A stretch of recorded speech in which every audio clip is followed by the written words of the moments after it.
Mengapa virus tersebut bisa melakukan mutasi dengan begitu cepat? Para peneliti belum tahu, tapi ada kisi-kisinya di dalam Al-Quran. Al-Quran memberi petunjuk dalam surat Al-Baqarah ayat 168. Dalam ayat itu disebutkan bahwa, wahai manusia, makanlah dari makanan yang halal dan baik yang terdapat di bumi, dan janganlah kamu mengikuti langkah-langkah setan. Sesungguhnya setan itu musuh yang nyata. Dalam ayat tersebut, Allah memerintahkan bukan hanya kepada umat Islam, tapi kepada seluruh manusia. Wahai seluruh manusia, makanlah makanan yang halal lagi baik.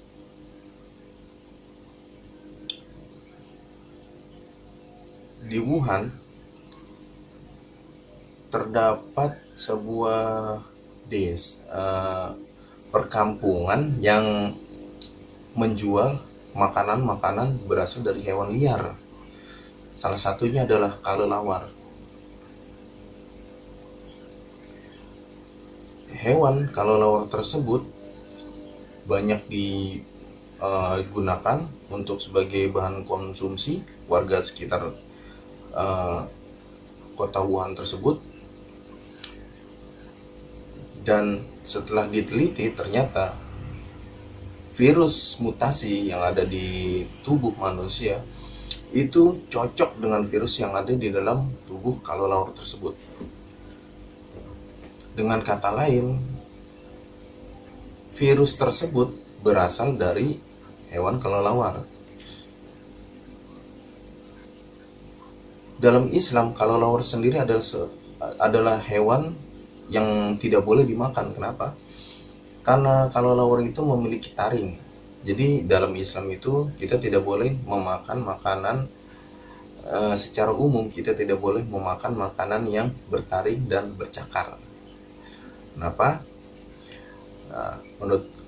Menurut agama Islam tidak boleh, dan menurut penelitian kita akan membuktikannya dengan penelitian mengapa tidak boleh. Karena ternyata setelah diteliti di taring-taring hewan itu, ketika hewan memakan mangsanya, akan terselip virus, bakteri, kuman yang berbahaya. Mungkin itu tidak berbahaya bagi hewan yang memakannya, tapi ketika virus atau bakteri atau kuman itu masuk ke dalam tubuh manusia, itu bisa menjadi fatal. Banyak kejadian-kejadian fatal karena hewan-hewan tersebut. Minimal ketika ada hewan liar menggigit kita, paling enggak kulit kita akan menjadi gatal dan alergi. Alergi itu sendiri disebabkan karena ada komponen-komponen asing yang masuk ke dalam tubuh kita. Bisa komponen yang mungkin sifatnya protein yang tidak diinginkan oleh tubuh, tapi bisa juga itu dalam bentuk virus. Jika virus, ya sudah berbahaya. Dan ternyata dibuktikan oleh peneliti sekarang, ketika seseorang mengkonsumsi dari hewan tersebut, yaitu kelelawar, hewan yang haram, kelelawar itu memiliki DNA. Kelelawar itu memiliki terdiri dari protein dan enzim. Ketika protein dan enzim dikonsumsi oleh manusia, maka seluruh protein dan enzim yang ada di makanan tersebut akan dicerna oleh tubuh, dan protein serta enzim tersebut akan masuk ke sel. Nanti di sel itu protein dan enzim itu akan diolah oleh DNA dan RNA, sehingga menghasilkan untuk pembelahan sel, sehingga menghasilkan sel yang sel itu sudah terkontaminasi oleh daging dari kelelawar, sehingga bagian tubuh kita itu ada sebagian kecil yang terdeteksi sebagai daging kelelawar. Dan kita tahu bahwa corona itu berasal dari hewan kelelawar. Dan ketika ia masuk ke dalam tubuh manusia, mungkin kalau manusianya tidak memakan daging kelelawar ya, karena sudah bertahun-tahun kita hidup dengan kelelawar dan kita berdekatan. Mungkin ketika kita bernafas ada virus yang dikeluarkan oleh kelelawar tersebut terhisap oleh hidung kita dan kita aman-aman saja, nggak terjadi tidak terjadi reaksi apapun yang berbahaya. Tapi mengapa ini bisa berbahaya? Karena ketika ada virus yang masuk ke dalam tubuh manusia dan di dalam tubuh manusia itu terdapat sel yang berasal dari proses pembentukan dari enzim dan protein dari hewan kelelawar. Itu protein dan enzim dari kelelawar itu adalah habitat awal dari virus tersebut. Sehingga ketika ia masuk dan menemui sel yang cukup cocok dengan dia karena mengandung protein dan enzim dari kelelawar, makanya dia bisa dengan cepat melakukan perubahan. Inilah yang membuat sistem kekebalan tubuh manusia tidak bisa menanggulangi virus corona karena tubuh manusia belum sanggup untuk melakukan hal tersebut. Secara agama, kelelawar itu diharamkan dan secara ilmiah bisa dibuktikan bahwa kelelawar itu tidak layak untuk dikonsumsi. Ini adalah penjelasan logis yang dapat dibuktikan dengan ilmu-ilmu agama dan ilmu pengetahuan. Kemudian ayat berikutnya mengatakan bahwa janganlah kamu mengikuti langkah-langkah setan. Apa yang dimaksud dengan setan? Kenapa Allah mengatakan bahwa kita jangan mengikuti langkah-langkah setan, dan apa yang dimaksud dengan langkah-langkah setan tersebut?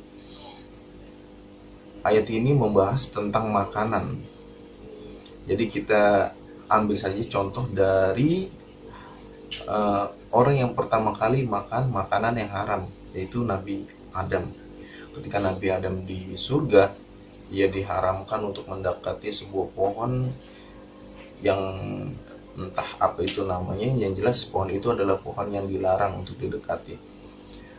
Namun setan membisikkan perkataan-perkataan yang memujuk hingga Nabi Adam tidak hanya mendekati, bahkan ia menyentuh, memanjat, memetik, bahkan memakan buah dari pohon yang terlarang tersebut. Dan akibatnya adalah seluruh pakaian Nabi Adam tanggal semuanya. Seperti itulah yang dimaksud dengan mengikuti langkah-langkah setan.